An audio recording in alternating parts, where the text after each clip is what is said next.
To unpair a GE0A smart switch from a Wink Hub 2, we open our Wink app on our mobile device. We tap on the settings icon at the right top. We tap on the thing which is associated with the GE0A smart switch, which in my case is light. We scroll down and tap on Remove this light.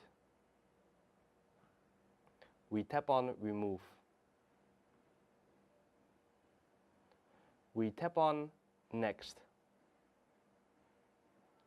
We tap on Next. We tap on Disconnect Now.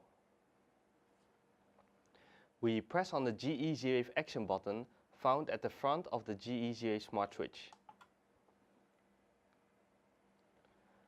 The Wink app will show a confirmation message that the GE0A smart switch has been successfully removed from Wink. We tap on Next. We have hereby successfully unpaired the GE0A smart switch from a Wink Hub 2.